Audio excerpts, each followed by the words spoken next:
السلام عليكم الأحباب، كي راكم؟ معايا لاباس إن شاء الله تكونوا بخير. اليوم غادي نتكلموا على آخر مستجدات قضية بوعلام سنصال، وعلى بالي بلي مواقع التواصل كاع تكلموا عليه، كيما اليوتيوب كيما تيك توك تكلموا عليه. والفيديو اللي غادي يورطه هو الفيديو اللي طلقاته هاد الأيامات في هذه الأيام الأخيرة الموساد. حنا نقولوا الموساد لأن هذاك فيديو سري، نورمالمون ما يطلقوهش. وعلاه طلقوه في هذا الوقت بالذات؟ وهذا هو الفيديو اللي غادي يورط بوعلام سنصال، خاصة راه محكوم عليه وغادي يزيد يورطه اللي غادي يدي بالك حتى البربات. وفي هذا الفيديو الأول أنا نشوفه يتكلم وكأنه متفائل بلي غادي يروح الجزائر وما غادي يديروا له والو، غادي يدخل وغادي يخرج كما يبغي هو، ولكن الظروف ما كانت كما يبغيها هو.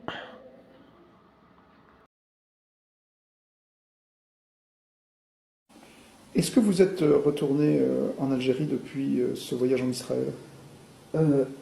Non, je retourne à Alger dans 3-4 jours et je dois dire que j'appréhende parce qu'il y a eu une très très mauvaise réaction en Algérie à mon voyage en Israël. Le gouvernement algérien est pour le moment silencieux, il n'y a pas eu de communiqué, il n'y a pas eu de... Est-ce que la presse parle pour elle-même ou est-ce qu'elle est... elle a été, on va dire, mobilisée pour. Est-ce qu'elle exprime les vues du palais? Je n'en sais rien. Donc je rentre avec beaucoup d'appréhension. On verra. Il peut se passer des choses à l'entrée même, au moment où j'arrive à l'aéroport d'Alger, mais il peut se produire aussi des choses plus tard, c'est-à-dire que je pourrais rentrer chez moi tranquillement, et puis il pourrait se passer des choses, je ne sais trop lesquelles, plus tard, comme par exemple me retirer mon passeport, ou je ne sais quoi, on verra. On verra.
Et dans un premier temps, à Sant'Egidio, ils avaient l'espoir, c'était un espoir de préserver les communautés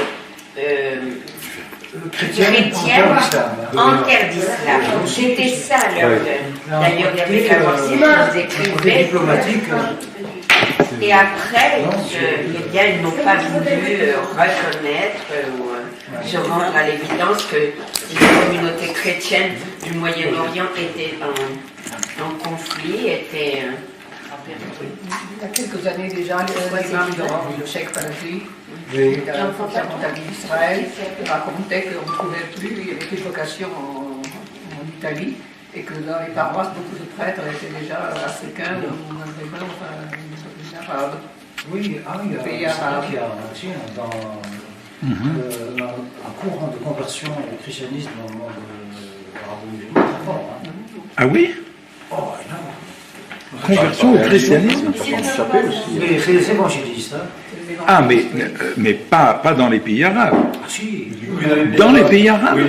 Ou est-ce que ce sont les expatriés? Non, c'est... Les musulmans qui deviennent chrétiens? Oui. Oui, il y en a. En Iran, enfin, Il y en a. j'ai lu qu'il y a eu une forte vague de chrétiens qui se Pour risque le prix.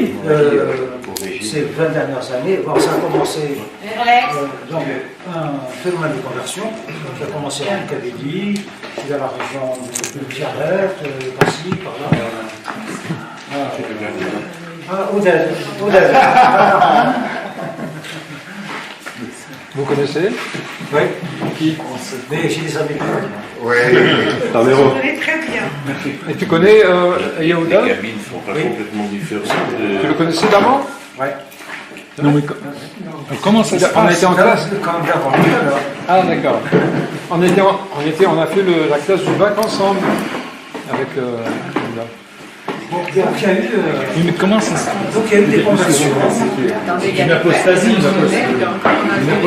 est condamnable. Non, c'est ce très Donc il y a des Américains qui sont venus, de missions diplomatiques. Oui, absolument, ils ont évangélisé en Afrique et Ils sont évangélisés, 1, 2, 3, 4, 5, 6, 500, 1000, 2000, 3000. Et donc, à un moment donné, c'est devenu un problème qui est visible. Et il y a eu, pendant un certain temps, des persécutions. On a arrêté ces gens-là, on venait les arrêter, comme ça, et on rentrait dans la maison, on les trouvait en train de crier, on les arrêtait, etc. Et le processus continue. Et la question a été posée à l'Assemblée nationale. L'Assemblée nationale s'est emparée de ce problème en disant voilà, il y a une Vague de conversion, etc. Et du côté donc, des convertis, ils commençaient à s'organiser, à dire nous voulons une église, nous voulons le droit, nous voulons un mouvement violent puisque les islamistes venaient incendier leurs églises et leurs trucs, et l'Empire réagissait. Eux-mêmes, ils ont été brûlés des mosquées. Donc il y a eu un début de. Le gouvernement s'est emparé de la question, l'Assemblée a voté une loi. Donc, alors, c'est une loi comme ça, alors en disant, parce que la Constitution garantit la conscience de culte, la Constitution. Alors il dit, oui, mais la conversion, le prosélytisme envers l'islam est interdit. Donc à compter d'aujourd'hui, toute personne qui fait du prosélytisme est condamnée. Alors il dit, pour ceux qui sont là, qui veulent, pour créer une église, il faut qu'ils se constituent en association, il faut minimum 50 personnes pour créer une association. Il faut qu'ils aient un siège, bien ceci. Il y a tellement de conditions dans la loi que ce n'est pas possible de créer une église. Donc les églises sont maintenant dans la clandestinité. Donc les gens se réunissent comme ça, comme on fait là. Et est-ce que ces mesures ont ralenti? Des dénonciations des voisins qui disent je crois que nos voisins, là, ils organisent, alors on envoie des gens qui surveillent. Donc il y a une situation des situations un peu comme ça. L'Église catholique est très présente en Algérie, c'est puissante. Est-ce que vous avez rencontré des gens comme ça? Quelle est leur motivation profonde? Est-ce qu'ils ont découvert la lumière vraiment? Jésus leur est apparu comme... C'est une espèce de politique. Non, c'est ce que je voudrais savoir. Est-ce que c'est... Il y a de tout. Il y a y compris des gens qui ont au départ des considérations très mercantiles ou très prosaïques. Hein.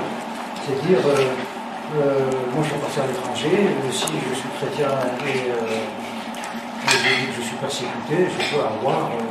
droit d'asile. Voilà, droit d'asile. Beaucoup l'ont fait de cette manière-là. Hein. Est-ce que le phénomène avec les subventions, oui, il y a davantage de matériel à la clé. Mais il y a aussi le désarroi. Moi, je vais vous dire une chose, vous apprendre quelque chose. Moi, j'ai un frère qui est tellement violent que je n'ai pas vu depuis 40 ans.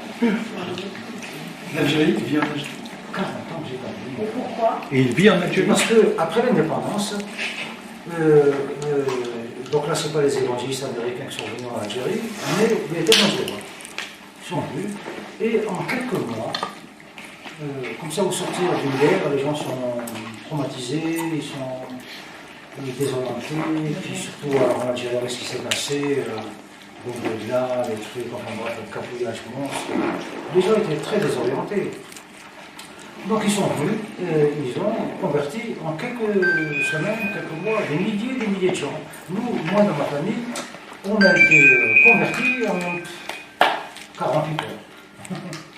Toc toc, bonjour, témoin de Jéhovah, voilà, on peut rentrer, ma mère est timide, elle dit, va rentrer.